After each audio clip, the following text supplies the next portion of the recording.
Hola a todos, en este vídeo vamos a tratar de explicar cuáles son los principales errores que se esconden detrás de la teoría del valor trabajo del marxismo, así como también cuáles son los errores que están implícitos en la teoría de la explotación también del marxismo. Para ello empezaremos exponiendo lo más fidedignamente posible cuál es la tesis de Marx, tanto con respecto a la teoría del valor trabajo como con respecto a la teoría de la explotación, para posteriormente ya poder proceder a exponer cuáles son las principales fallas de este argumento. Entonces, empecemos simplemente describiendo cuál es la teoría de la mercancía para Marx. Las mercancías, según Marx, son objetos externos que satisfacen alguna necesidad humana distinta de la de su propietario y precisamente por eso tienen valor social. Es decir, las mercancías son productos que no satisfacen las necesidades de su propietario, sino las necesidades de otras personas. Y precisamente por eso son objetos dirigidos al intercambio, porque son objetos que serán utilizados por otras personas para satisfacer sus necesidades. Aquí ya encontramos un primer matiz importante para olvidarnos de todas aquellas críticas excesivamente simplistas que se dirigen contra la teoría del valor trabajo en demasiadas ocasiones, diciendo que es evidente que la teoría del valor trabajo se equivoca porque es evidente que el valor de las mercancías, la utilidad de las mercancías, no depende del trabajo que lleven incorporado. Marx nunca dijo tal cosa porque él mismo definía mercancía como un objeto que tuviese valor de uso para otras personas, que tuviese utilidad para otras personas. Por tanto, Marx era muy consciente de que algo que no tuviese utilidad no podía ser considerado una mercancía. Y también era consciente de que esa utilidad de las mercancías era independiente de la cantidad de trabajo que tenían incorporado. Por tanto, una cosa es el valor de uso, que es la utilidad de las mercancías, y otra, que es sobre la que reflexiona verdaderamente Marx, es el valor de cambio. El valor de cambio de aquellas mercancías que sean reproducibles a través del trabajo. Es decir, lo que analiza el marxismo y lo que sostiene la teoría del valor trabajo es que la ratio por la que se intercambia una mercancía por otra depende del trabajo que cada mercancía lleva incorporado. Por ejemplo, si una tonelada de trigo se intercambia por 200 docenas de huevos, dice Marx, porque en ese intercambio, en esa igualdad entre una tonelada de trigo y 200 docenas de huevos, hay algo en común entre en ambas mercancías. ¿Y qué es eso? ¿Qué es ese elemento que tienen en común ambas mercancías? Pues que las dos son frutos, son productos del trabajo humano.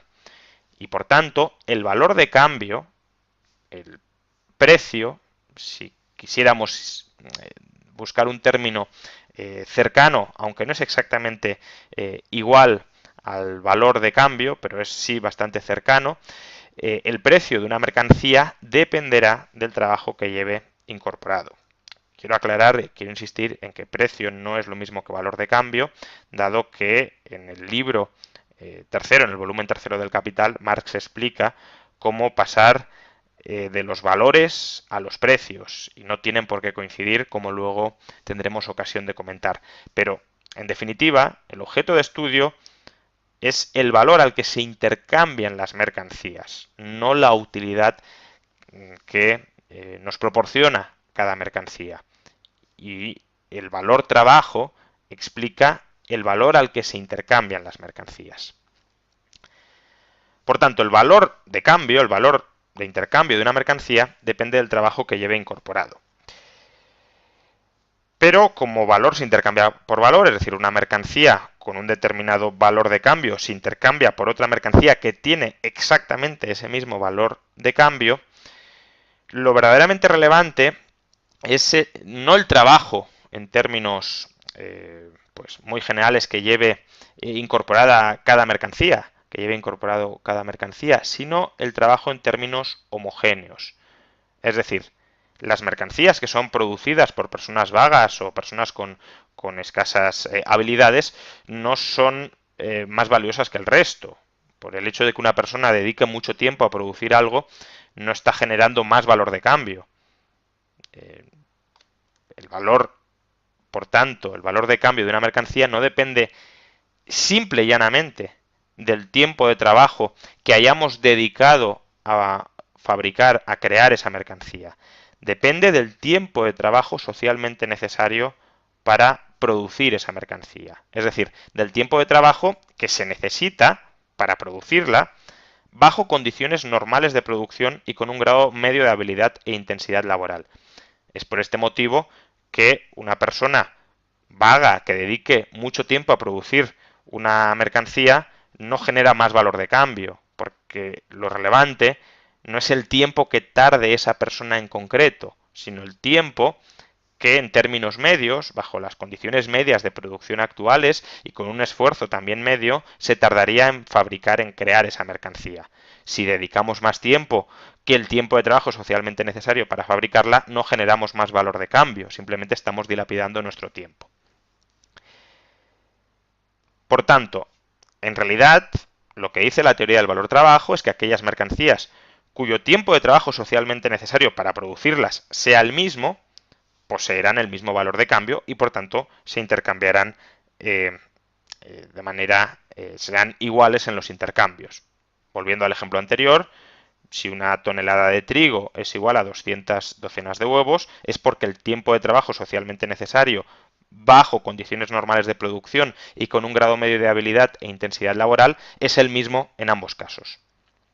Por tanto, y por resumir, una cosa puede poseer valor de uso pero no valor de cambio por no ser fruto del trabajo humano. Es decir, hay cosas que son útiles, pero que no son cosas que produce el ser humano. El aire, el suelo, las buenas vistas, todo eso es útil para el ser humano, pero no es fruto del trabajo humano, no es reproducible a través del trabajo humano y por tanto no será una mercancía. Será un objeto útil, pero no será una mercancía creada por el ser humano para venderla, para enajenarla en el mercado. Y ese tipo de mercancías no serán objeto de estudio por la teoría del valor trabajo. Y a su vez, una cosa puede poseer valor de uso, puede ser fruto del trabajo humano, pero puede carecer de valor de cambio. Por ejemplo, un bocadillo que elaboro para mí mismo, pero no para los demás. La mercancía no solo es útil y no solo es fruto del trabajo humano. A su vez, se dirige a satisfacer necesidades ajenas, es decir, esa utilidad es la utilidad de otros. Es un producto fruto del trabajo humano y dirigido al intercambio en el mercado. Todo lo que sea fruto del trabajo humano, pero no se dirija al intercambio en el mercado, no serán mercancías y de nuevo tampoco será objeto de estudio por la teoría del valor trabajo. Bien, una vez ya hemos explicado que el valor de cambio de las mercancías depende del tiempo de trabajo socialmente necesario para producirlas, ya estamos en posición de explicar a su vez de dónde considera Marx que surge el plusvalor, la plusvalía, es decir, la obtención de un mayor valor de cambio a través del sistema económico capitalista que aquel valor de cambio que yo ofrezco en el mercado. Pues bien, si hemos dicho antes que las mercancías en agregados se intercambian según sus valores de cambio, es decir, que si el tiempo de trabajo socialmente necesario para producir una tonelada de trigo es el mismo que para producir 200 docenas de huevos y que, por tanto, una tonelada de trigo se intercambiará por 200 toneladas por 200 docenas de huevos, pues es evidente que la plusvalía no puede surgir de este proceso de intercambio, no puede surgir del proceso de intercambio entre igualdades de valor de cambio. Es decir, que si invierto una determinada cantidad de dinero en comprar una tonelada de trigo, no podré obtener por ese trigo, al menos de manera sistemática en el mercado, no podré obtener por esa tonelada de trigo más dinero que el que he invertido en comprarlo. Por tanto, la plusvalía tiene que surgir de otro sitio distinto al valor de cambio. Y de donde surgirá, según Marx, es del valor de uso de una mercancía. Es decir, de la capacidad para utilizar una mercancía, del uso que le demos a una mercancía, podríamos generar nuevos valores de cambio. Pero para ello es imprescindible encontrar una mercancía cuyo valor de uso, cuyo empleo, cuya utilización sea fuente de nuevos valores de cambio. Y esa mercancía es la fuerza de trabajo, entendida como el agregado de capacidades físicas y mentales de un ser humano que utiliza para fabricar mercancías. Por tanto, si conceptualizamos la fuerza de trabajo, este conjunto de capacidades físicas y mentales de una persona, para producir mercancías, si conceptualizamos la fuerza de trabajo como una mercancía, esa mercancía se podrá comprar a su valor de cambio. Y el uso que hagamos de esa mercancía, básicamente, pues indicarle al trabajador que vende su fuerza de trabajo que tiene que producir nuevas mercancías, la utilización que hagamos de esa mercancía nos permitirá generar nuevos valores de cambio. Y de aquí sí puede surgir la plusvalía, el plusvalor. Si el valor de cambio al que compramos la fuerza de trabajo es inferior a los valores de cambio que puede generar la fuerza de trabajo durante la jornada laboral, entonces la fuerza de trabajo sí podrá generar una plusvalía, sí podrá generar mayores valores de cambio que aquellos valores de cambio o aquel valor de cambio que hemos pagado por adquirir la fuerza de trabajo. Por tanto, la cuestión a resolver es cómo se determina el valor de cambio de la fuerza de trabajo. Y se determina exactamente igual que el de todas las mercancías, porque recordemos que la fuerza de trabajo es una mercancía más. Para Marx, el valor de cambio de la fuerza de trabajo se determina según el tiempo de trabajo socialmente necesario para producir o reproducir la fuerza de trabajo. ¿Cuál es el tiempo de trabajo socialmente necesario para producir o reproducir la fuerza de trabajo? Pues es equivalente al tiempo de trabajo socialmente necesario para producir los bienes que permiten garantizar la subsistencia, si lo queremos no solo material, sino incluso profesional, de esa fuerza de trabajo, incluso su reproducción a lo largo de generaciones. Por tanto, ¿cuál es el valor de cambio de la fuerza de trabajo? Pues el tiempo de trabajo socialmente necesario que necesitamos para producir la comida que va a comer él y sus hijos cada día, la educación que él o sus hijos van a recibir para capacitarlos para pues ser fuerza de trabajo, para poder producir valores, mercancías con valor de uso y que sean enajenables en el mercado a un valor de cambio, o para producir los servicios sanitarios que necesitan esos trabajadores para mantenerse suficientemente sanos como para que su fuerza de trabajo no se deteriore.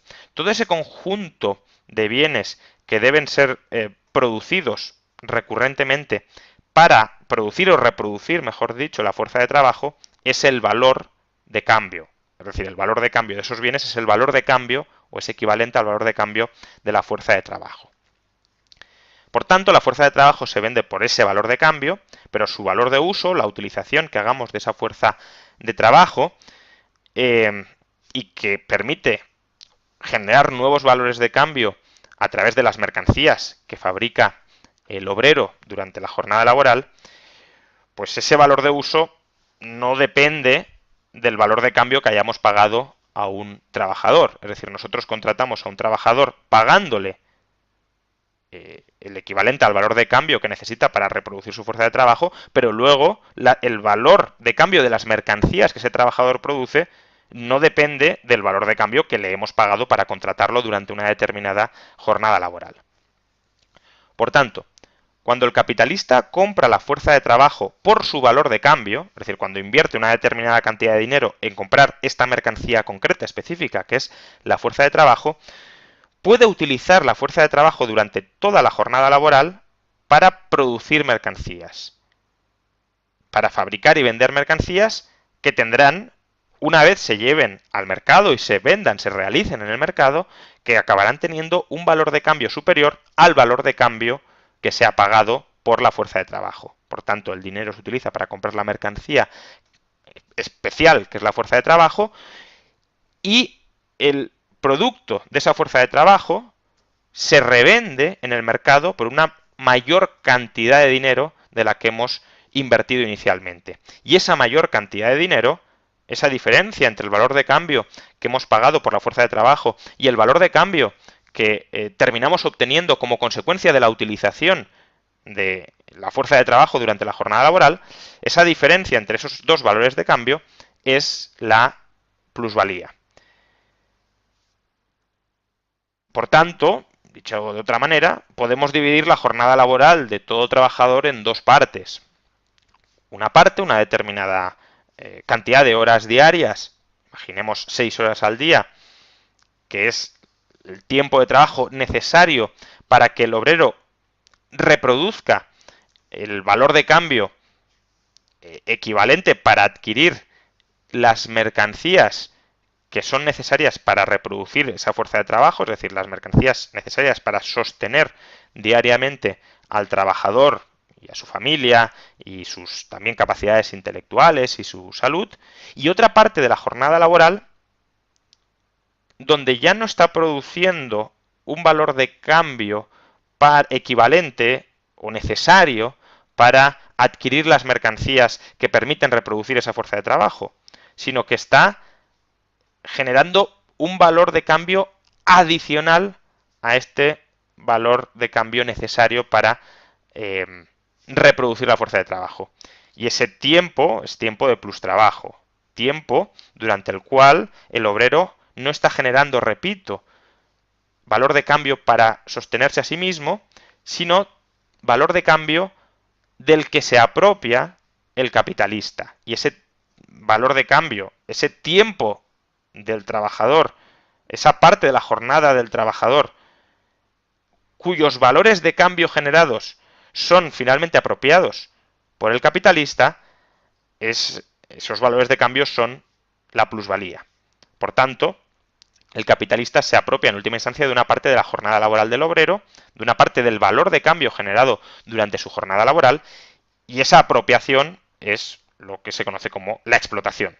La explotación marxista no es un término que pretenda ser valorativo sobre las condiciones de trabajo de un obrero, que podrá coincidir una, digamos, visión, una concepción pues coloquial de este trabajador está explotado porque trabaja en condiciones pésimas, podrá coincidir con el concepto marxista de explotación, pero el concepto marxista de explotación es distinto del anterior. El concepto marxista de explotación se refiere a que el capitalista se apropia de una parte de la jornada del valor de cambio generado durante una parte de la jornada del obrero. Simple y llanamente eso.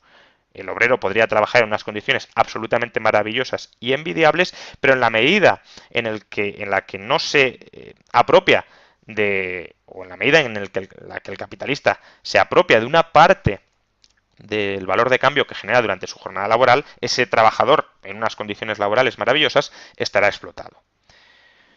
Muy bien, pues esta es básicamente de manera muy resumida y dejando muchos otros procesos, desde luego, de lado, porque no tenemos tiempo para extendernos mucho más, pero este es el núcleo de la teoría del valor-trabajo de Marx y también el núcleo de su teoría de la explotación. A partir de aquí ya podemos exponer cuáles son los principales errores que están contenidos en esta teoría. Primer error o primer problema: la arbitraria selección que efectúa Marx de cuál es el denominador común de las mercancías que participan en un intercambio. El único elemento que tienen en común dos mercancías intercambiadas no es que sean fruto del trabajo humano. Recordemos que Marx afirma que dos mercancías que son intercambiadas solo tienen en común ser fruto del trabajo humano, pero esto es evidentemente falso. Otras cosas que pueden tener en común, otras propiedades que pueden tener en común son sus propiedades naturales, por ejemplo su peso. En este sentido, podríamos articular una teoría del valor peso, según el cual el valor de cambio de las mercancías depende de su peso. O también, de manera todavía más fundamental, podríamos decir que lo que tienen en común dos mercancías intercambiadas es que son fruto de la energía que se puede haber canalizado a través del ser humano o no. De hecho, fijémonos que esta teoría sería una teoría bastante más general que la teoría del valor-trabajo. Al fin y al cabo, el trabajo humano no es más que una forma de aplicar energía. Por tanto, podríamos avanzar hacia una teoría todavía más general, más amplia que la teoría del valor-trabajo del marxismo, y afirmar que el valor de cambio de las mercancías depende de la energía que socialmente sea necesario para producirlas y que por tanto las mercancías se intercambian según el equivalente de energía que sea necesario incorporar a ellas para fabricarlas.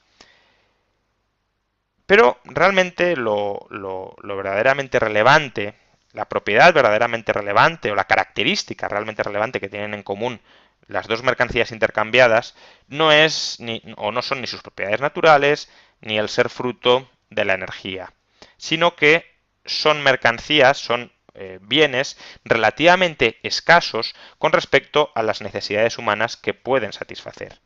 Es decir, lo que tienen en común la tonelada de trigo que se intercambia por las 200 docenas de huevos es que la tonelada de trigo es relativamente escasa con respecto a la necesidad social que satisface esa tonelada de trigo y las 200 docenas de huevos también son relativamente escasas con respecto a las necesidades que pueden satisfacer.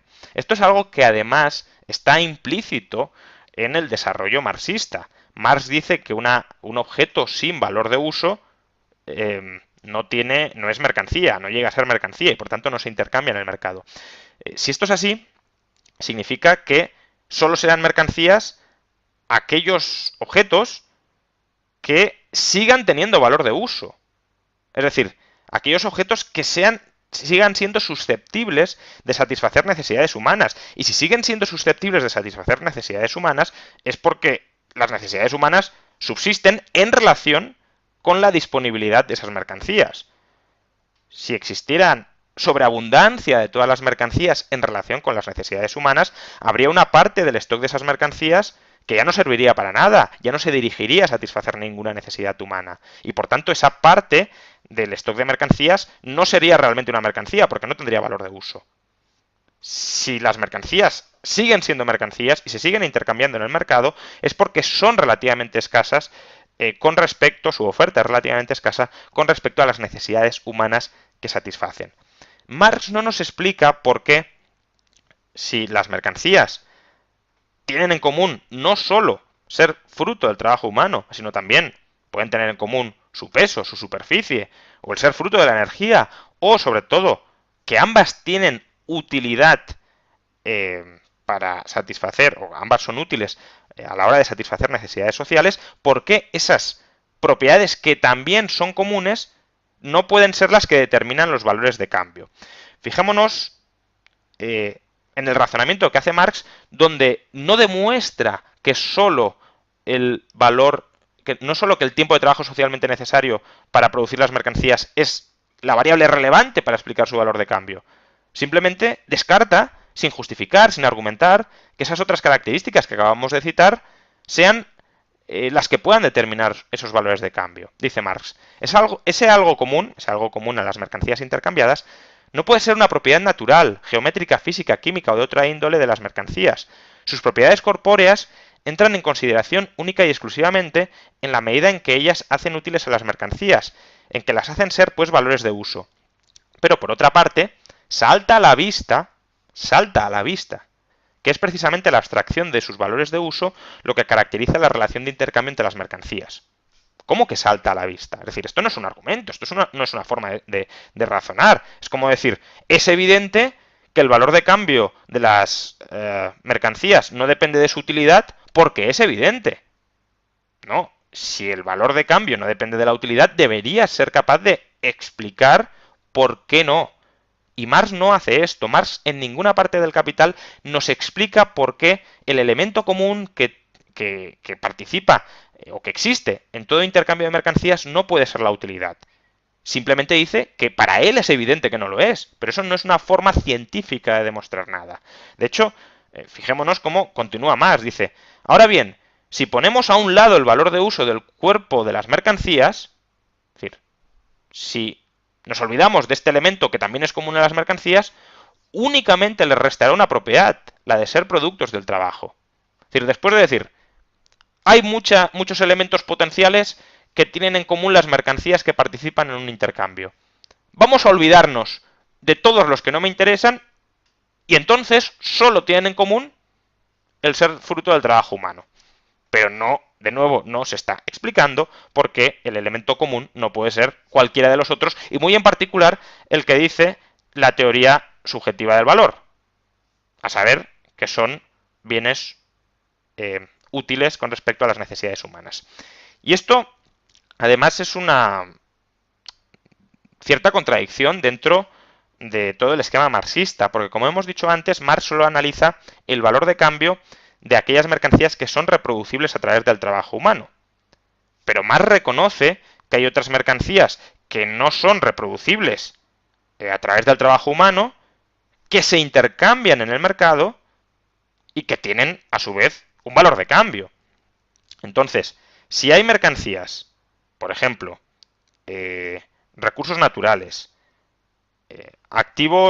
ciertos activos reales, bienes que son únicos y exclusivos y que no se pueden reproducir, por ejemplo, cuadros de Picasso, y que no se pueden reproducir nuevamente a través del trabajo humano.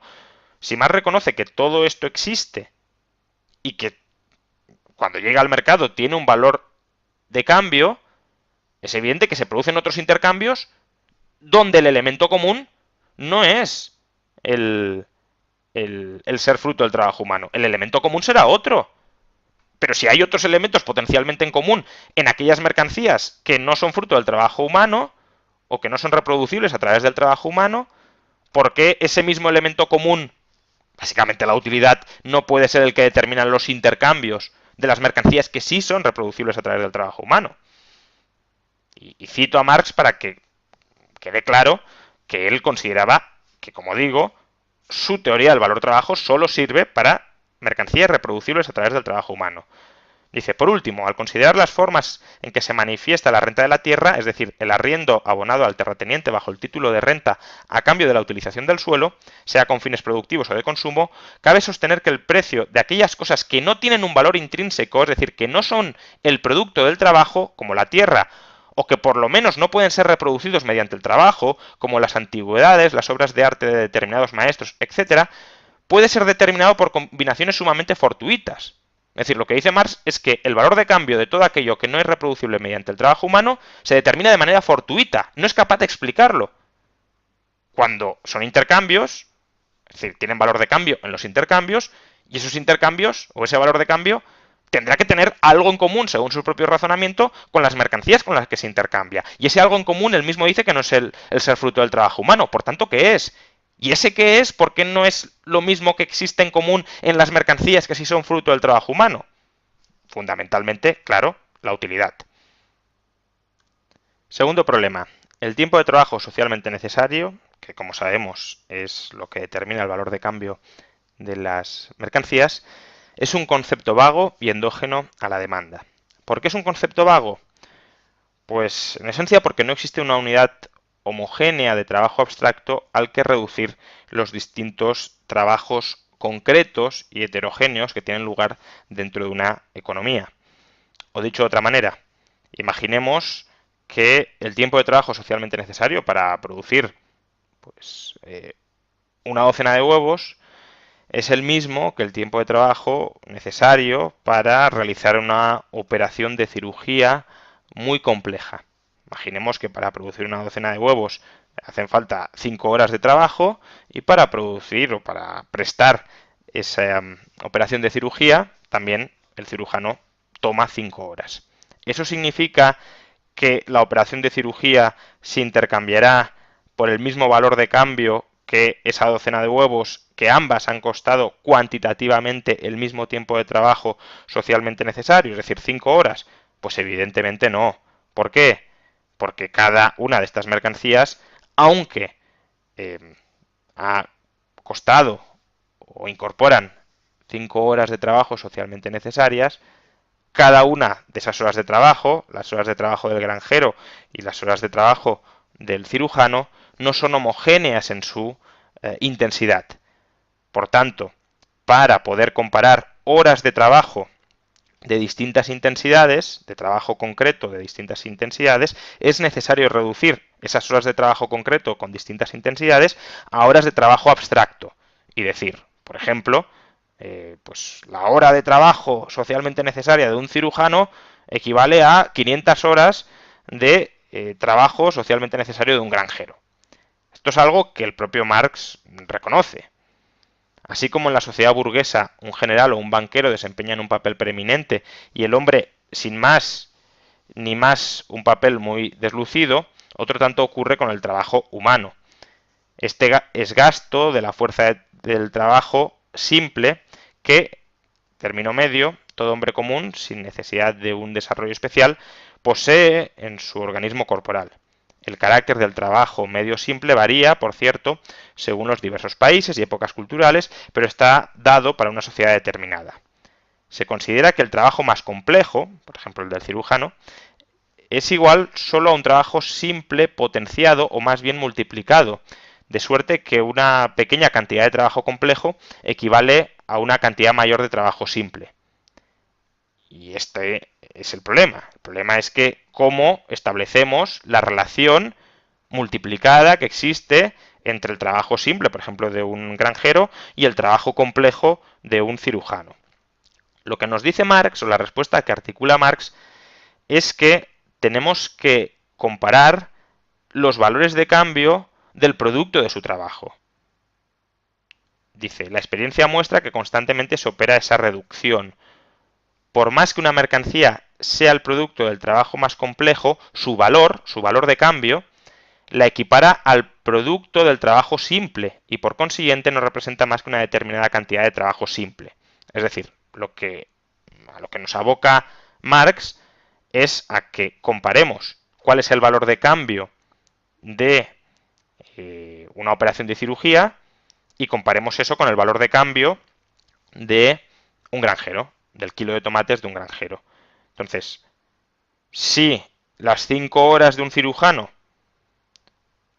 se intercambian por el equivalente a 20 horas de un granjero, cabrá decir que la hora de un cirujano es trabajo multiplicado equivalente a 4 veces el trabajo de un granjero. Entonces, aparentemente aquí podríamos tener una respuesta, es decir, aunque no existe una unidad homogénea mediante la cual o a la cual podamos reducir desde un comienzo el trabajo heterogéneo de distintos trabajadores con distintas intensidades de fuerza de trabajo, podríamos pensar que a través de el valor de cambio de las mercancías que ellos producen, podemos indirectamente conocer cuál es la proporción entre trabajo simple y trabajo complejo, trabajo multiplicado de cada uno de esos trabajadores. Problema de esto, que los diferenciales de intensidad de trabajo no pueden medirse por los diferenciales de los precios de mercado de las mercancías producidas. ¿Y por qué razón no podemos hacer esto? ¿Qué es lo que nos sugiere Marx? Pues porque el propio Marx, en el volumen tercero del Capital, de hecho, el propósito o la misión del volumen tercero es explicar esto, nos explica que los precios de mercado, que es lo observable y lo que podríamos comparar, el precio de mercado de una hora o de una operación de cirugía y el precio de mercado de un kilo de tomates, nos explica que los precios de mercado de las mercancías no coinciden necesariamente con sus valores de cambio, que los precios de mercado de las mercancías pueden fluctuar por encima o por debajo de sus valores de cambio. Esto es algo, de nuevo, que el propio Marx reconoce, dice en el volumen tercero del Capital. La suposición de que las mercancías de las diferentes esferas de producción se venden a sus valores solo significa, naturalmente, que su valor es el punto de gravitación en torno al cual giran los precios y hacia el cual se nivelan sus constantes alzas y bajas. Entonces siempre habrá que distinguir, además, entre un valor de mercado, sobre el cual hablaremos más tarde, y el valor individual de las diversas mercancías producidas por los diferentes productores. El valor individual de algunas de esas mercancías estará por debajo del valor de mercado. Es decir, que se requerirá menos tiempo de trabajo para su producción de lo que expresa el valor de mercado. El de otras estará por encima de él.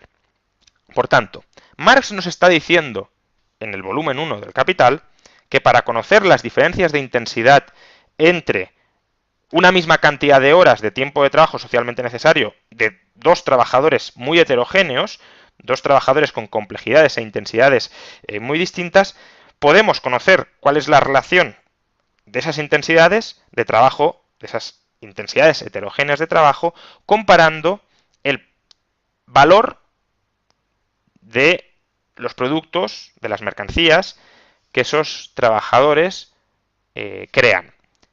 Pero el valor no es directamente observable en el mercado. Lo que observamos en el mercado son los precios de mercado. Y en el volumen tercero, Marx nos dice que los precios de mercado no reflejan necesariamente el valor. Por tanto, aunque la hora de un cirujano se pague, por ejemplo, a 100 euros y la hora de un agricultor se pague a 5 euros, no podemos decir que la hora de un cirujano es 20 veces más intensa que la hora de un agricultor. Porque podría ser que esos 100 euros, que es el precio de mercado de una hora de trabajo de un cirujano, no reflejan adecuadamente el valor del cirujano. Porque los precios, como dice Marx aquí, pueden fluctuar al alza o a la baja. Y por tanto, si solo podemos conocer el diferencial de intensidades a través del diferencial de valores de cambio de las mercancías que producen por hora, pero no podemos conocer cuál es ese valor de cambio de las mercancías que producen por hora porque el precio de mercado de esas mercancías fluctúa al alza o a la baja de sus valores de cambio, lo dice aquí, leo de nuevo, es decir, que se requerirá menos tiempo de trabajo para su producción de lo que expresa el valor de mercado, pues no hay forma de conocer cuál es el diferencial de intensidades entre horas de trabajo heterogéneas. Por tanto, apelar al tiempo de trabajo socialmente necesario para aproximar el valor de cambio de una mercancía, por necesidad será un concepto muy vago, muy indefinido, porque las distintas horas de distintos trabajadores no valdrán lo mismo y no tendremos forma de saber cuánto vale cada una de ellas, porque los precios de mercado no serán un indicador para conocer esto. Por tanto, al final, Marx está cayendo en la arbitrariedad absoluta en la determinación de los precios. Pero más allá de este problema muy metodológico muy grave para conocer cómo se determina realmente el valor de cambio de las mercancías, hay otro problema adicional que este sí va más al fondo de la teoría del valor trabajo. Recordemos que la teoría del valor trabajo de Marx pretende o afirma, pretende que creamos que el valor de cambio de las mercancías no depende de su utilidad. No está modulado por su utilidad. Como hemos dicho, si una mercancía no es útil, no llega a ser mercancía y por tanto ni siquiera puede llegar a tener valor de cambio. Pero el valor de cambio no está modulado, no es mayor o menor en función de si su utilidad es mayor o menor.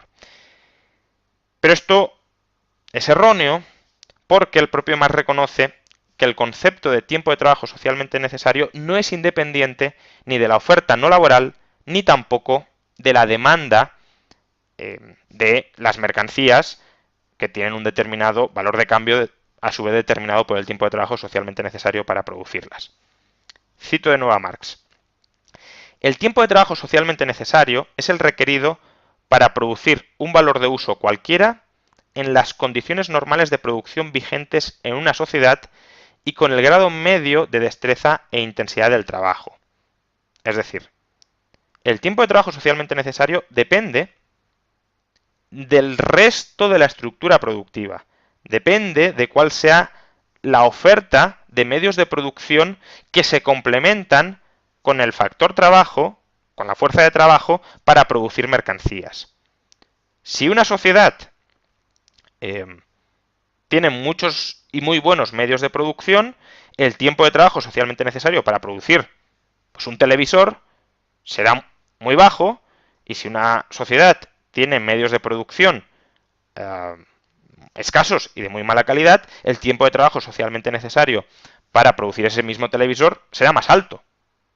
Por tanto, El tiempo de trabajo socialmente necesario depende, está condicionado estrictamente por las condiciones de la oferta no laboral. Otro caso quizá más llamativo incluso, porque incluso hay una modificación retroactiva del valor de cambio, es este que nos proporciona Marx. Si el tiempo de trabajo socialmente requerido para su producción se ha modificado, la misma cantidad de algodón, por ejemplo, en caso de malas cosechas, representa una cantidad mayor de trabajo que cuando aquellas son buenas. Pues si el tiempo de trabajo socialmente requerido para su producción se ha modificado, se opera un efecto retroactivo sobre la vieja mercancía que cuenta siempre tan solo como un ejemplar individual de su género y cuyo valor en todos los casos se mide por el trabajo socialmente necesario, esto es, por el trabajo necesario bajo las condiciones sociales actuales. Fijémonos que aquí Marx lo que está diciendo es, si el tiempo de trabajo socialmente necesario es 1, en buenas condiciones climáticas, cultivamos el algodón ya después de haber incorporado el tiempo de trabajo socialmente necesario para producir una determinada cantidad de algodón, pero, por lo que sea, hay un incendio o hay cualquier accidente y la mitad de la cosecha desaparece, retroactivamente, el tiempo de trabajo socialmente necesario incorporado en esas mercancías se incrementa. Es algo así como si las mercancías que desaparecen le traspasaran valor de cambio a las mercancías que sobreviven. Por tanto, no es solo que para crear las mercancías el tiempo de trabajo socialmente necesario y por tanto el valor de cambio dependa de las condiciones de la oferta, es que incluso una vez producidas las mercancías, el valor de cambio, vía tiempo de trabajo socialmente necesario, depende de que esas condiciones se mantengan hasta que la mercancía sea enajenada. Por tanto, por un lado, el tiempo de trabajo socialmente necesario depende de la oferta no laboral. Pero por otro, es que además depende de la demanda, depende de la utilidad relativa de los productos, de eso que Marx nos decía que teníamos que hacer abstracción porque no determinaba el valor de cambio. Dice Marx, supongamos por último que cada pieza de lienzo disponible en el mercado solo contiene tiempo de trabajo socialmente necesario. Puede ocurrir, sin embargo, que la suma total de esas piezas contenga tiempo de trabajo gastado de manera superflua.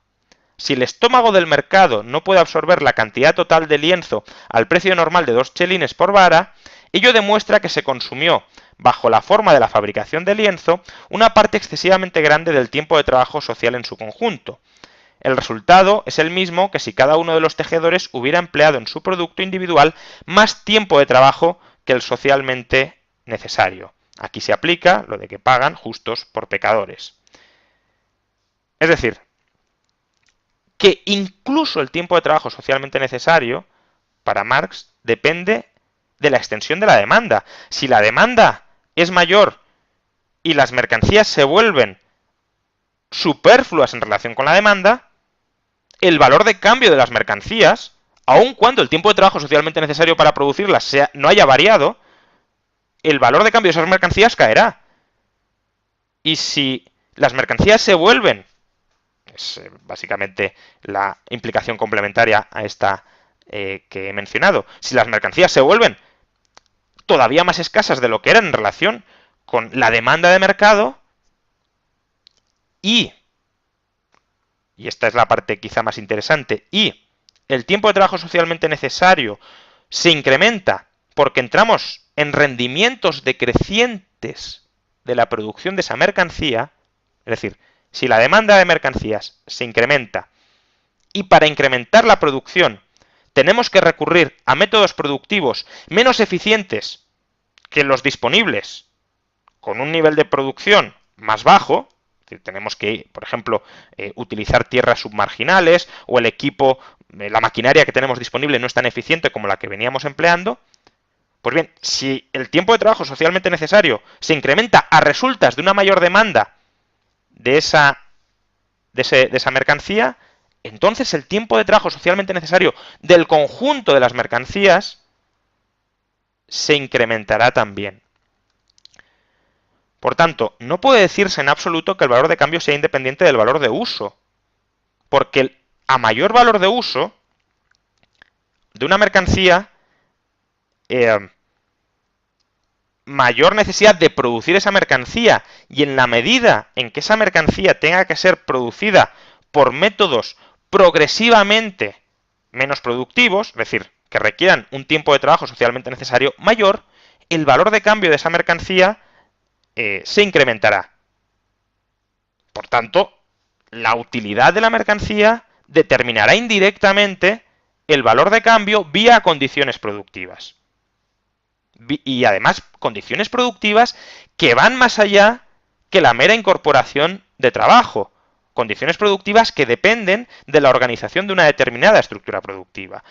Por consiguiente, fijémonos que el valor de cambio, que el tiempo de trabajo socialmente necesario, es una variable endógena a la demanda de mercancías, es decir, a la utilidad que le reportan a los demandantes, a los consumidores esas mercancías, y también una variable endógena a la forma que adopte la estructura productiva dentro de la cual el trabajador desempeña su fuerza de trabajo para producir mercancías.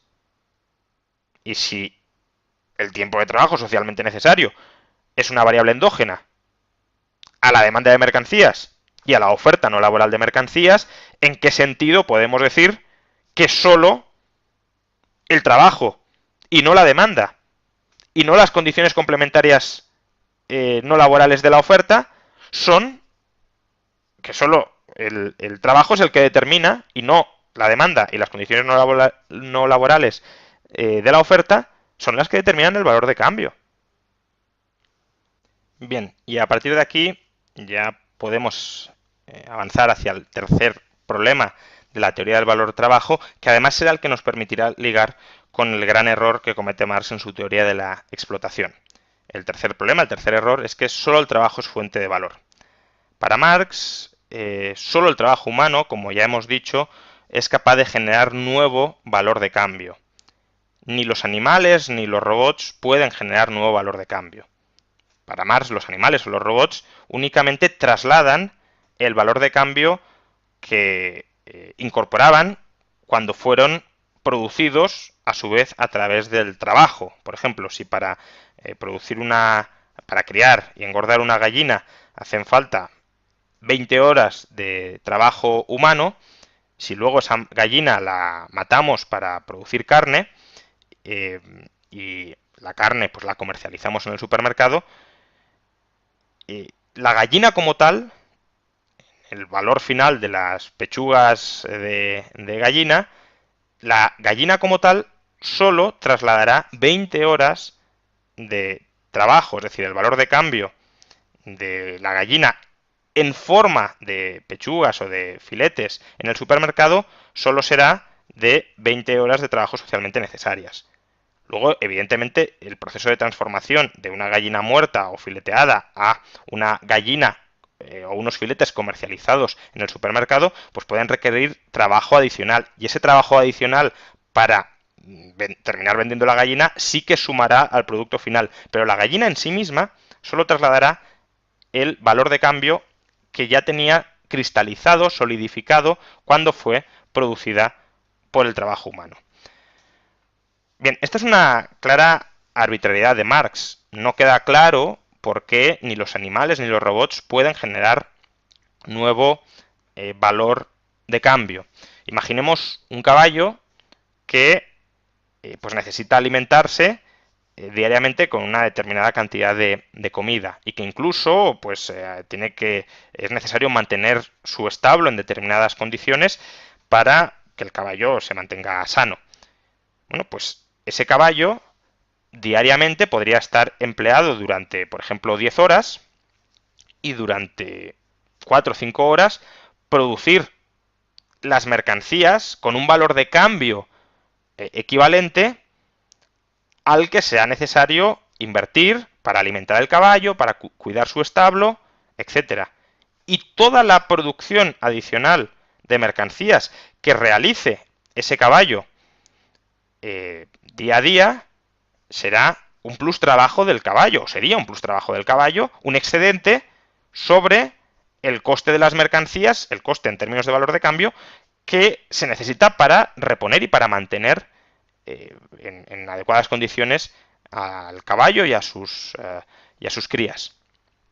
Lo mismo con los robots. Imaginemos que fabricamos un robot un autómata que es capaz de de producir autónomamente nuevas mercancías.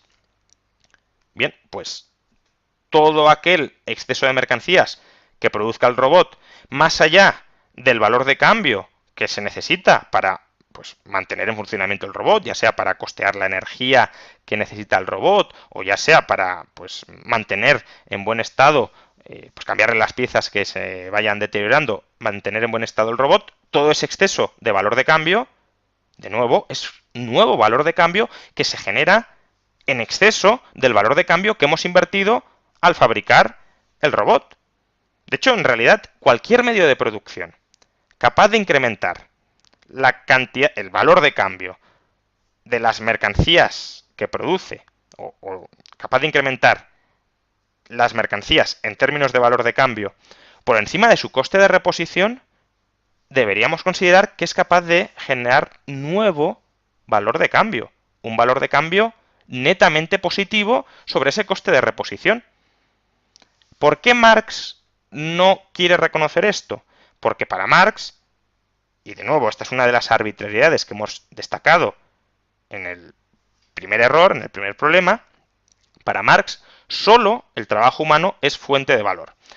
Entonces, si solo el trabajo humano es fuente de valor, el trabajo humano socialmente necesario es fuente de valor, pero, como hemos visto en el problema 2, el tiempo de trabajo socialmente necesario depende en gran medida de las condiciones de la oferta no laboral, al final lo que está haciendo Marx, sin explicitarlo claramente, pero es lo que está haciendo, es imputarle al trabajador toda ganancia de productividad que se pueda derivar de un cambio, de una mejoría en la estructura productiva. Porque el tiempo de trabajo socialmente necesario depende de la estructura productiva.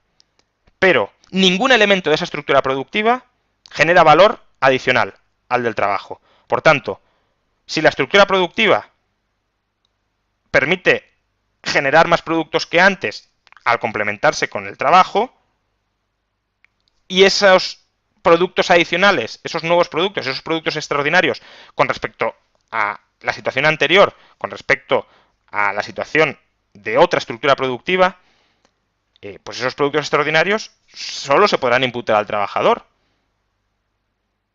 Por ejemplo, imaginemos que con una determinada estructura productiva, el tiempo de trabajo necesario para reproducir el valor de cambio de la fuerza de trabajo son 10 horas. Llega el capitalista y en esa estructura productiva incorpora nueva maquinaria, lo que permite que el trabajador reproduzca su fuerza de trabajo simplemente trabajando 6 horas al día. Pues bien, para Marx, esta ganancia de productividad que deriva de un cambio de la estructura productiva porque el capitalista ha introducido nueva maquinaria, es imputable al trabajador. Y lo que nos dirá es que la reducción del tiempo de trabajo necesario de 10 a 6 horas, si la jornada laboral se mantiene en 10, antes era necesario trabajar 10, ahora solo es necesario trabajar 6, si la jornada laboral se mantiene en 10, eso significa que ha habido un aumento del plustrabajo de 4 horas. Es decir, que el capitalista ahora se apropia de 4 horas del trabajo del trabajador. Pero ¿por qué le imputa a Marx esas 4 horas, que son una ganancia de productividad derivada de la introducción de nueva maquinaria en la estructura productiva? ¿Por qué se las imputa al trabajador? Una primera respuesta podría ser porque esa maquinaria ha sido a su vez producida por otros trabajadores. Bien, imaginemos que esa maquinaria la ha producido con sus propias manos el capitalista y que la incorpora esa maquinaria producida por sí mismo, la incorpora a la estructura productiva que permite que el trabajador que trabaja con esa maquinaria vea incrementada su productividad hasta el punto de que antes necesitaba trabajar 10 horas para reproducir las mercancías que le permitían sostenerse pues con vida y con capacidades productivas, de 10 a 6 horas.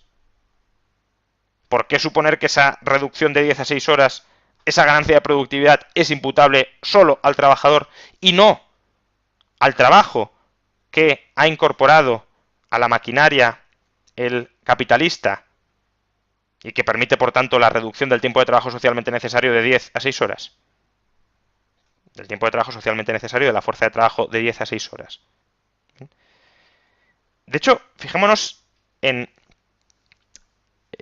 la trampa que acomete Marx para justificar esto, porque la segunda respuesta que podríamos dar aquí es, bueno, una vez producida la maquinaria por el capitalista, si el trabajador se la expropia, es decir, si cambiamos los títulos de propiedad sobre la maquinaria, entonces sí es verdad que el trabajador no necesitará trabajar 10 horas para reproducir su fuerza de trabajo, sino que bastará con que trabaje 6. Por tanto, al final, con una determinada estructura productiva, que sí, que puede ser fruto de decisiones pasadas de los capitalistas, pero con una determinada estructura productiva, cambiando el régimen de propiedad de esa estructura productiva, conseguiríamos reducir la jornada laboral necesaria del trabajador de 10 a 6 horas. Y esto sí sería así, siempre y cuando supongamos que el hecho de cambiar los títulos de propiedad de, por ejemplo, la maquinaria, no conduzca a que haya menos maquinaria de la que habría manteniendo la propiedad de la maquinaria en manos de los capitalistas. Y fijaos que esa cuestión, que es la clave, Marx la resuelve de una manera tramposa. Dice Marx: como hemos visto, durante una parte del proceso laboral, el obrero se limita a producir el valor de su fuerza de trabajo, esto es, el valor de los medios necesarios de subsistencia.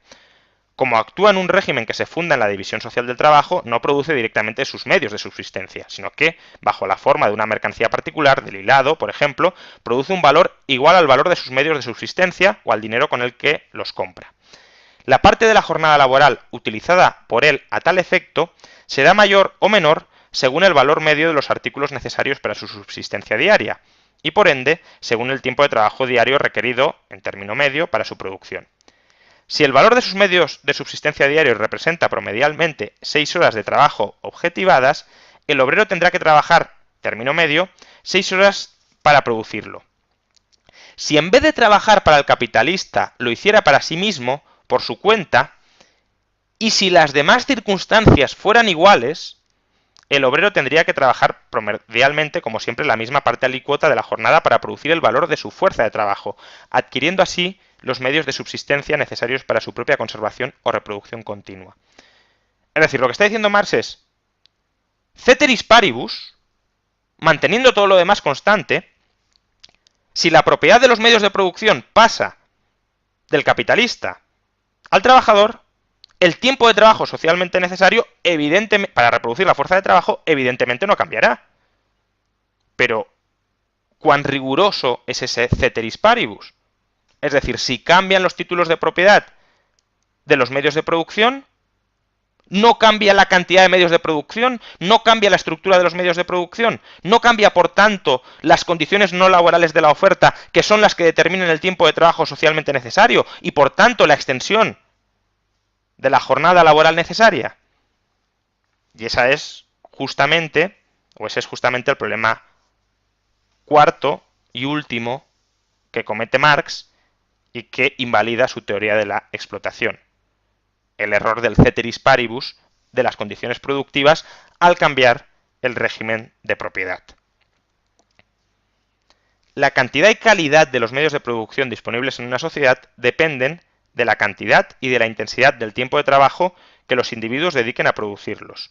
Esto es así dentro del marco de la teoría del valor-trabajo. No hace falta que salgamos ni siquiera de ese marco. Dentro del marco de la teoría del valor-trabajo, la cantidad y calidad de los medios de producción que hay en una sociedad dependen de cuánto tiempo y de cuánta dedicación, cuánto esfuerzo dediquen los trabajadores a producir esos medios de producción. Entonces, cambiando el régimen de propiedad de los medios de producción, solo seguirá habiendo los mismos medios de producción que antes de cambiar el régimen de propiedad si suponemos que el comportamiento de los agentes en relación con la reproducción, con la creación de medios de producción, no va a cambiar. Pero esto es evidentemente una hipótesis del todo irreal. La cantidad y la intensidad del tiempo de trabajo que las personas pueden o desean dedicar a los medios de producción no es idéntico entre todas las personas. Cada persona puede y quiere dedicar un tiempo y una intensidad de trabajo a producir medios de producción que son distintas. ¿Y de qué depende ese tiempo y esa intensidad del tiempo de trabajo dedicado a producir medios de producción? Pues depende, por ejemplo, de la paciencia que tenga cada persona. Y la paciencia de todas ellas no es idéntica. Esto es lo que los economistas llamarían preferencia temporal. Si un trabajador dedica 10 horas diarias a producir, por ejemplo, más caballos, y en cambio otro trabajador no quiere dedicar 10 horas diarias a producir caballos como medio de producción, sino que quiere dedicarlas a producir tomates para luego comérselos él y su familia y sus amigos, pues evidentemente en esa sociedad habrá más tomates y no habrá tantos caballos. O incluso aunque los dos produzcan caballos, si uno los utiliza para comérselos y el otro o los utiliza para venderlos y el que los compra se los come, y en cambio otro los produce para que otro los utilice productivamente como medio de producción, pues en la sociedad donde las personas compran la mercancía del el animal caballo para producir y no para consumir, pues en esa sociedad, en esa estructura productiva, habrá más caballos que son productivos que en otra sociedad donde se compran los caballos para consumir carne. Por tanto, la paciencia de las personas para retrasar el momento de satisfacer sus necesidades lo que permite es ampliar el abanico de medios de producción disponibles en una sociedad, que son los que determinan el tiempo de trabajo socialmente necesario para producir otra serie de mercancías. Otro elemento que determina la distinta disponibilidad de medios de producción es la aversión al riesgo. Imaginemos que un trabajador no quiere o no se atreve a producir caballos porque a lo mejor son un animal muy salvaje que implica mucho riesgo para su producción. O, por si queremos darle el trato de mercancías, imaginemos que no hay nadie que quiera comprar caballos para utilizarlos como medio de producción porque son un animal muy difícil de domar y de utilizar en actividades productivas. Aunque si se utilizan bien, puede dar como resultado una mayor producción futura de mercancías. Bueno, pues esa aversión al riesgo determinará que haya más o menos caballos, y cuando digo caballos podrían ser máquinas o cualquier otro medio de producción, más o menos caballos o máquinas que se utilicen como medios de producción. Y si hay menos caballos que se utilizan como medio de producción, las condiciones de trabajo socialmente necesarias para producir mercancías cuyo tiempo de trabajo se podría abaratar utilizando caballos, pues evidentemente ese tiempo de trabajo será mayor del que sería. Y el tercer elemento que determina cuántos medios de producción hay disponibles dentro de una economía es la habilidad. No todas las personas tienen la misma utilidad, no todas las personas tienen la misma habilidad para producir los mismos medios de producción. Como hemos dicho antes, yo no tengo por qué ser capaz no tengo los conocimientos de ingeniería para producir ciertas maquinarias, otra persona no tendrá los conocimientos de medicina para prestar servicios de cirugía, o podemos no tener los conocimientos para adquirir medios de producción muy diversos, ensamblarlos y coordinarlos todos ellos de manera adecuada y eficiente para producir de la manera más productiva posible, es decir, al menor tiempo de trabajo socialmente necesario posible, la mayor cantidad de mercancías. Entonces, en la medida en que no todas las personas somos igual de hábiles para producir o para organizar los medios de producción a la hora de producir mercancías, las diferencias de habilidad entre las personas también condicionan los medios de producción disponibles, la cantidad y la calidad de los medios de producción disponibles y por tanto la estructura productiva y por tanto el tiempo de trabajo socialmente necesario dentro de esa estructura productiva. Pues bien, si es evidente que no de cualquier forma llegamos a una misma estructura productiva, es decir, si las personas son más pacientes, si las personas son más aversas al riesgo, si las personas son menos hábiles, la estructura productiva a la que llegaremos será una, y el tiempo de trabajo socialmente necesario será uno, que si son más pacientes, más valientes y más hábiles. Por tanto, si se prevé la expropiación o si se prevé que quien produzca o quien adquiera unos determinados medios de producción no va a retener la propiedad sobre ellos, las personas pacientes, valientes y habilidosas que podrían fabricarlos o que podrían incorporarlos a un proceso de producción optarán por no hacerlo.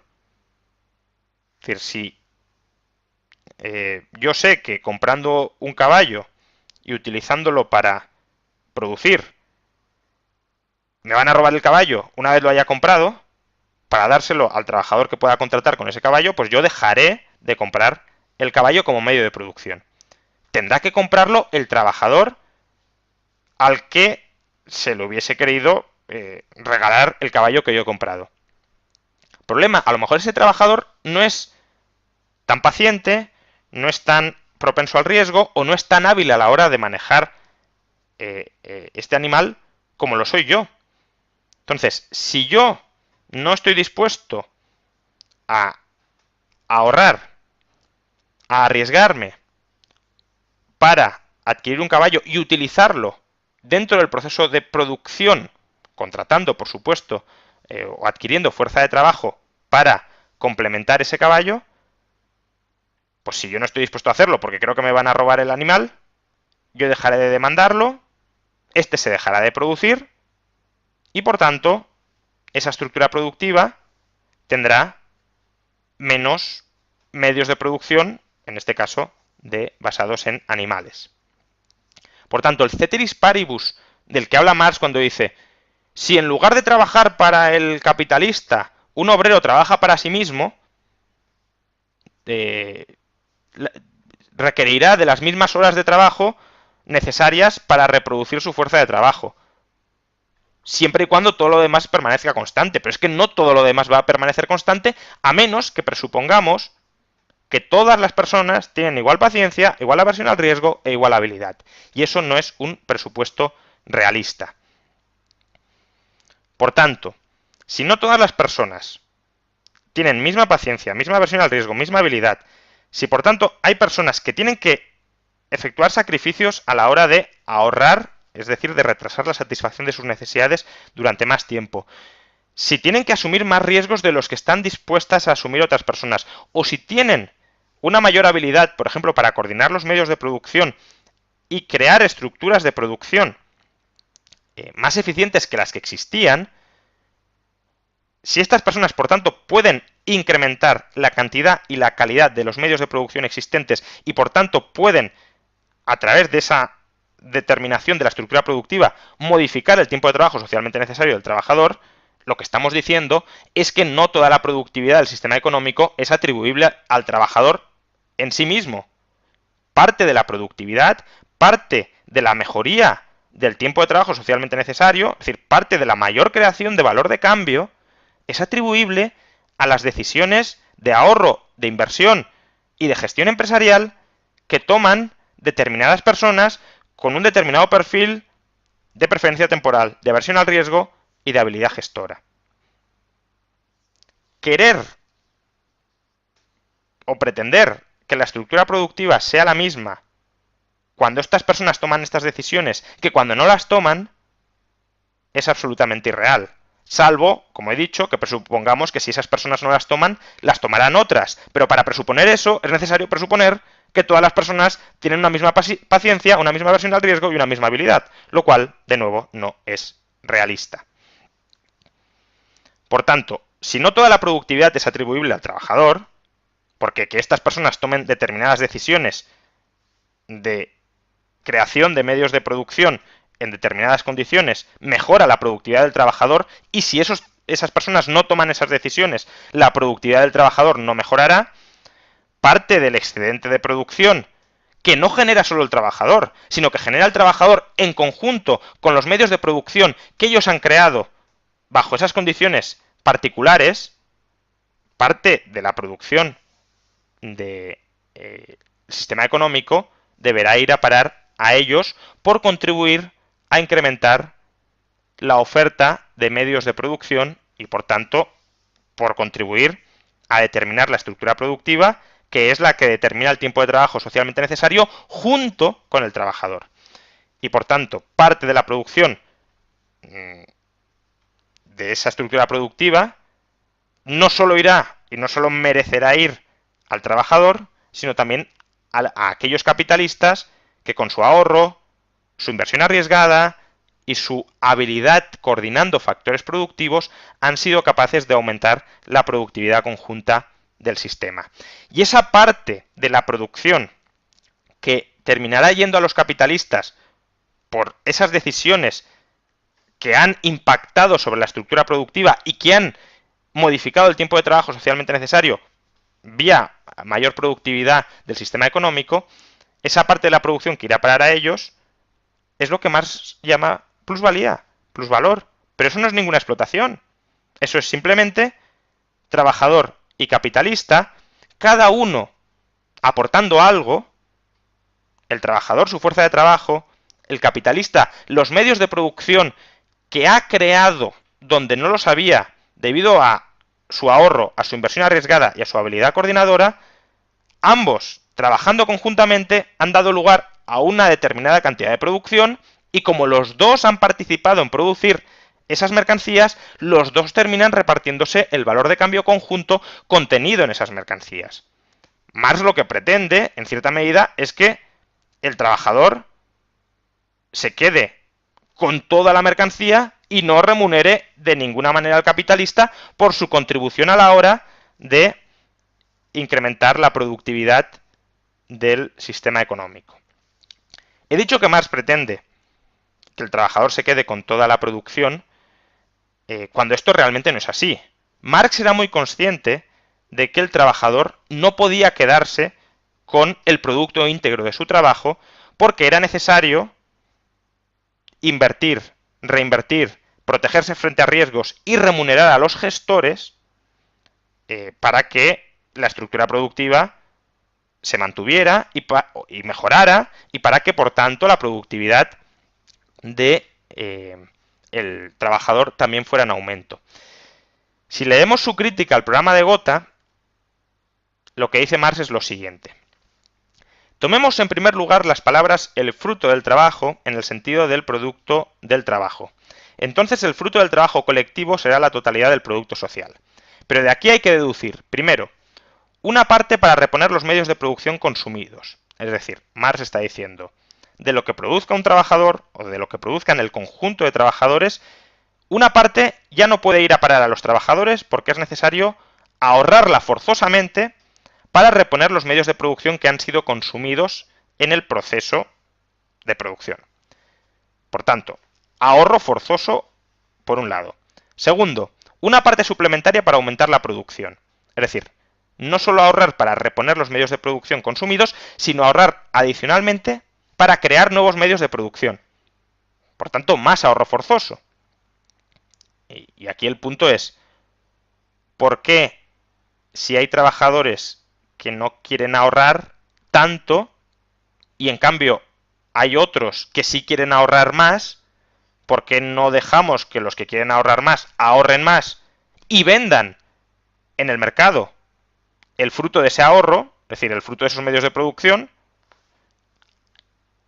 y por tanto se cobren con parte de la producción de las mercancías adicionales que será posible lograr con la utilización conjunta de la fuerza de trabajo y de esos medios de producción que han creado o que han podido crear por ser ahorradores más pacientes que los otros?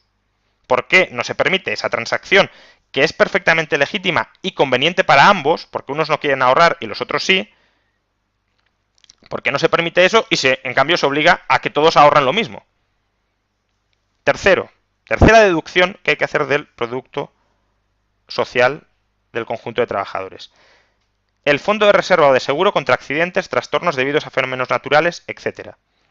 Es decir, hay que hacer una provisión frente a riesgos. De nuevo, si hay gente que no quiere asumir en sus propias carnes la totalidad de los riesgos, y hay otras personas que sí están dispuestas a soportar los riesgos de los primeros en sus propias carnes, ¿por qué no dejamos que unos les paguen a los otros para que soporten los riesgos? Esto es, por cierto, lo que sucede en cualquier seguro. Si yo temo que mi casa puede sufrir un incendio y yo no quiero soportar todo el riesgo de que mi casa se incendie, lo que hago es pagarle a una empresa, a una aseguradora, para que si mi casa se incendia, ella soporte el riesgo de ese quebranto.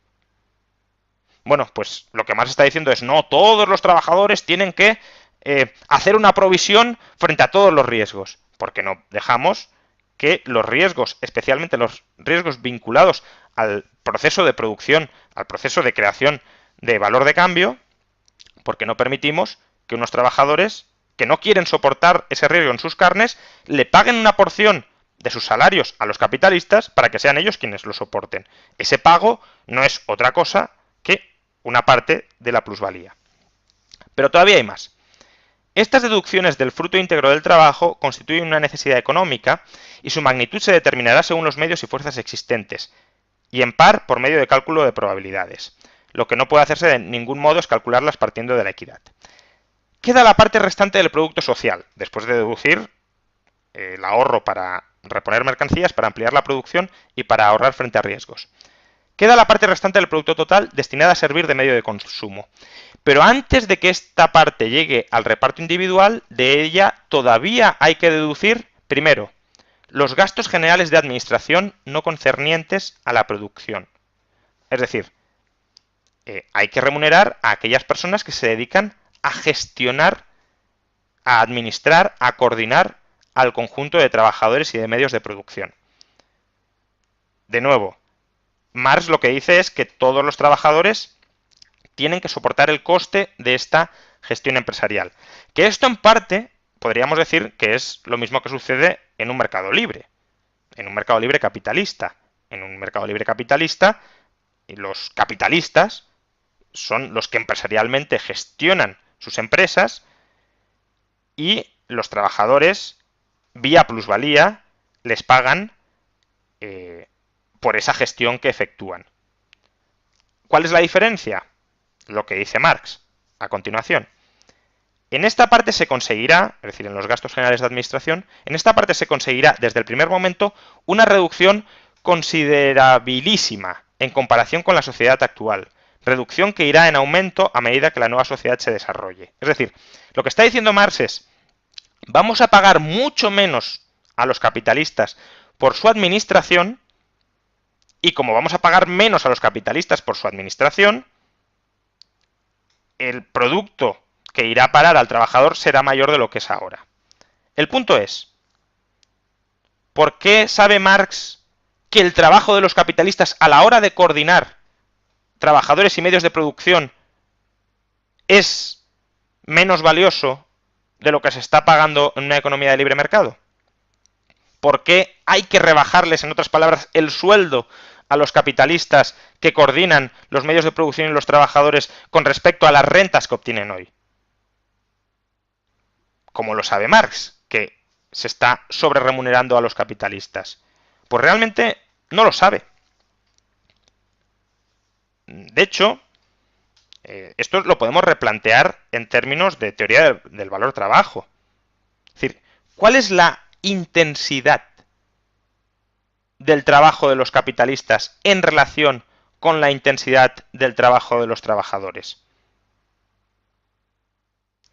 Es decir, 10 horas de trabajo de un capitalista son igual de intensivas que 10 horas del trabajo de un trabajador, o en cambio, de la misma manera que la intensidad del trabajo de un cirujano podía ser 10 veces, 20 veces, 50 veces la de un granjero, la intensidad del trabajo coordinador de un capitalista puede ser también un múltiplo gigantesco de veces de la intensidad del trabajo de un trabajador raso. Esto, de nuevo, Marx no nos lo puede decir. De hecho, si atendiéramos a su explicación de cómo reducir a unidades de trabajo homogéneo el trabajo heterogéneo de distintos trabajadores, lo que deberíamos observar es el diferencial de remuneración de los productos, de las mercancías, de cada uno de estos trabajadores en el mercado. Y en este sentido, si el valor de mercado de la producción de uno es muchísimo mayor que el valor de mercado de la producción de otro, deberíamos decir que en función de esos diferenciales de valor de mercado, también hay diferenciales de sus valores de la intensidad de sus horas de trabajo. Ya hemos dicho que esto tiene problemas de coherencia dentro de la teoría marxista porque los precios de mercado no tienen por qué reflejar los valores de cambio. Pero si nos ascribimos a la interpretación literal de Marx, deberíamos convalidar los diferenciales de remuneración de capitalistas y trabajadores suponiendo que simplemente son diferenciales de intensidad de su trabajo, del trabajo como coordinador del capitalista y del trabajo de reproductor de órdenes del trabajador. Si no atendemos a esta literalidad de la teoría del valor-trabajo, pues simplemente no sabemos cuál es el valor que está generando un capitalista como coordinador. De hecho, esto lo descubrimos a través del proceso de competencia. Si un capitalista genera mucho valor en alianza, en trabajo conjunto con un trabajador, esa empresa logrará muchos más beneficios que otra empresa que no incorpora a ese capitalista. El hecho diferencial entre una empresa y otra será el capitalista. Y si la empresa que incorpora a ese capitalista gana mucho más dinero, es porque diferencialmente ese capitalista genera mucho más valor que el otro, merced a su valor habilidad. Por eso, en lugar de expropiar absolutamente toda la propiedad y socializarla, bastaría con que los trabajadores compitieran vía cooperativas con las empresas donde existen capitalistas que coordinan el trabajo y las funciones dentro de esa empresa. Si el capitalista, por su habilidad, no incorpora ningún valor adicional, es decir, no incrementa su habilidad gestora la productividad del trabajador, lo que sucederá es que las remuneraciones en la cooperativa serán mucho mayores que en la empresa capitalista y por tanto los trabajadores se organizarán de manera cooperativa. Si en cambio las remuneraciones son mayores en la empresa capitalista porque la empresa capitalista es la que puede o es la más competitiva frente a la cooperativa, y lo es, porque el capitalista aporta un valor que no está presente en la cooperativa, entonces lo que tenderán a predominar son empresas capitalistas y no empresas cooperativas. Pero lo que no tiene sentido, es decir, vamos a expropiar todos los medios de producción que están siendo coordinados por los capitalistas y pese a habernos cargado los incentivos y la capacidad de organización de esas unidades productivas de los capitalistas, vamos a suponer que la productividad de esa economía no desciende y que por tanto esa economía, con esos medios de producción ahora ordenados de una manera radicalmente distinta e incluso si no hay más ahorro o no hay el mismo ahorro y la misma propensión al riesgo, con una reducción de la cantidad total de medios de producción, pues esa economía con menos medios de producción y organizados de manera distinta va a ser igual de productiva que la economía con más medios de producción y mejor organizados.